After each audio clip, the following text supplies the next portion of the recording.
بسم الله الرحمن الرحيم. هناخد الدرس الثاني في الوحدة الثانية، الجمع مع إعادة التسمية. تعالوا نشوف مع بعض. بيقول لي ضع علامة يساوي أو لا يساوي.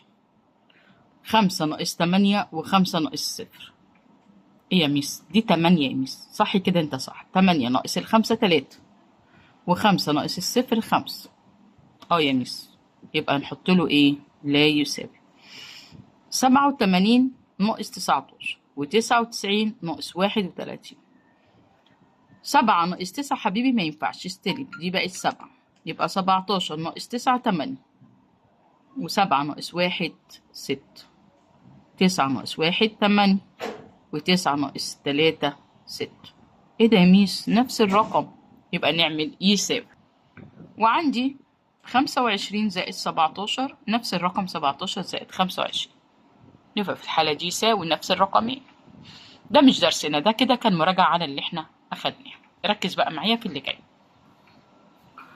لإيجاد جمع العددين بطريقة الخوارزمية المعيارية، الجمع المعياري. فاكر زمان لما كنا نحط العددين تحت بعض ونجمع عادي؟ تعالى نجمعهم عادي الأول ونشوف.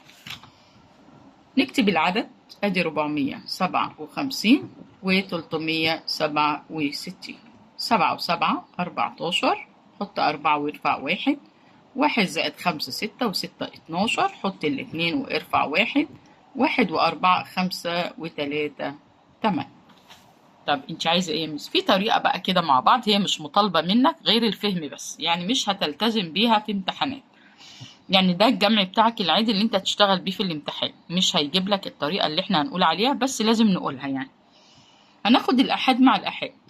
7 زائد 7 بيديك كام؟ 14. كده احنا جمعنا الآحاد. تعال نجمع العشرات. 5 وال6. 5 زائد 6. الناتج بتاعي أنا باخد الآحاد وأسيبه، والواحد ده أجمعه مع العشرات. زائد 1. 5 و6 11 وواحد كام يا جميل؟ 12. هتنزل الاتنين والواحد ده أخده أجمعه مع المئات.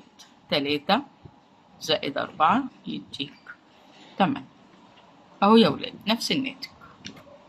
انت مش مطالب بالخطوات دي غير الفهم بس. في حاجات فهم كده في الرياضة لازم حضرتك تكون مستوعبها حبيب ماما وتركز. تاني، ناخد 7 مع 7 14، تاخد ال4 تركنها والواحد اجمعه مع العشرات. 5 و6 وواحد يطلع 12، حط الاتنين.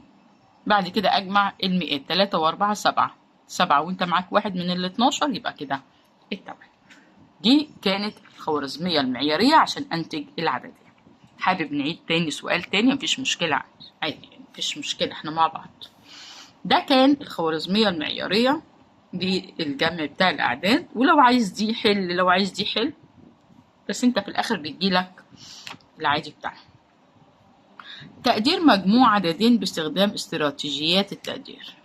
دي ليها طريقة تانية. تعال نبص مع بعض، نقرا السؤال كويس. تقدير مجموع عددين باستخدام استراتيجية التقدير.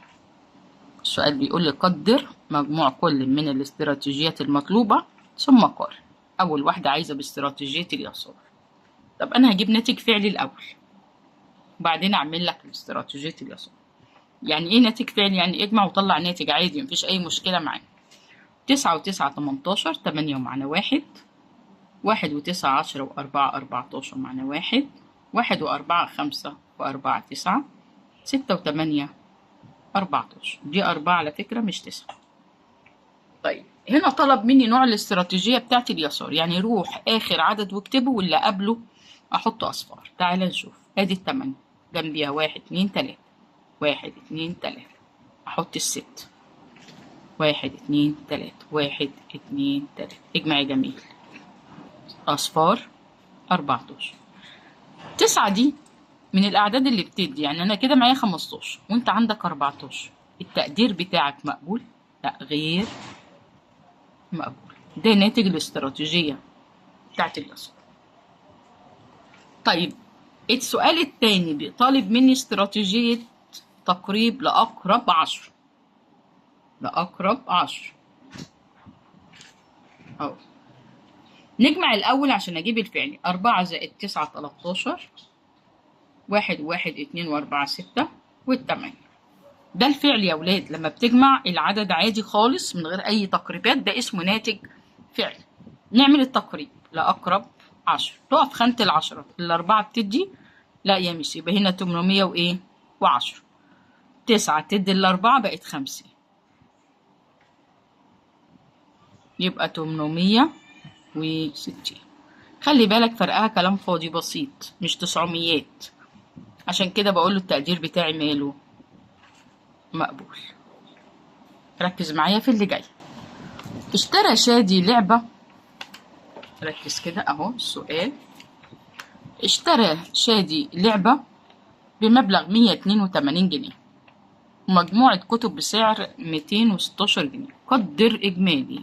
قدر دي مشكلة باستراتيجيتين مختلفتين وبعدين قارن بالناتج الفعلي. أنا أول حاجة هعملها هجيب الناتج الفعلي بتاعي أهي زائد واجمع عادي خالص. ده الفعلي يا ميس ده الفعلي.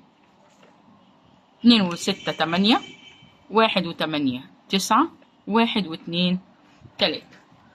تعالى نحل استراتيجية اليسار، سهلة وجميلة وما فيهاش أي حاجة.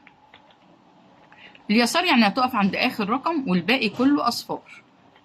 نقف عند آخر رقم والباقي كله أصفار، دي استراتيجية اليسار.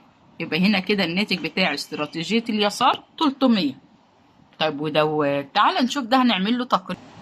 آخر رقم عندك خانة المئات، فأنا هعمل تقريب 100.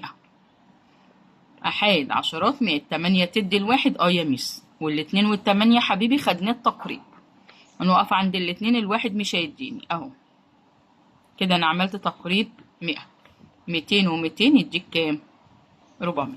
مين عندك كده الناتج قريب من الناتج الفعلي؟ هل هو التقدير بالتقريب ولا استراتيجية اليسار؟ هنا 400 خلي بالك، وهنا 398 وده 300. لا يا ميس، هقول له تقدير مقبول. تقدير مقبول يعني انت بتجيب الناتج الفعلي بتجمع العدد زي ما هو. اعمل تقريب 100 واطلع ناتج، واعمل تقريب اليسار او تقدير اليسار واطلع الناتج. وانا بعقلي بقى اقدر اركز هل كده مين فيهم اقرب للناتج ومين فيهم اقرب للصواب. يبقى اقرب حاجه عندك لتقريب لاقرب 100 هو الناتج قريب من الناتج الفعلي، فده كده تقدير مقبول. انما ده تقدير غير مقبول. نركز شويه كمان. ده كده سؤال الواجب، واعمل التقدير بتاعك. بس انت هنا هتعمل تقريب لأقرب 1000 عشان تبقى عارف آخر رقم عندك 1000. أنا عملت التاني تقريب 100 عشان كان آخر رقم للمئات. هنا برضو نفس الكلام، تجيب ناتج فعلي وتعمل استراتيجية اليسار وتعمل التقريب بتاعك لأقرب 1000. إنما السؤال التاني هتعمل برضو ناتج فعلي وتقريب استراتيجية اليسار وتقريب لأقرب 100 لأن أنت عندك آخر رقم خانة المئات. لايك وشير حبيبي عشان يوصل لك كل جديد، ويلا مع بعض نحل تدريب على الدرس الجميل ده.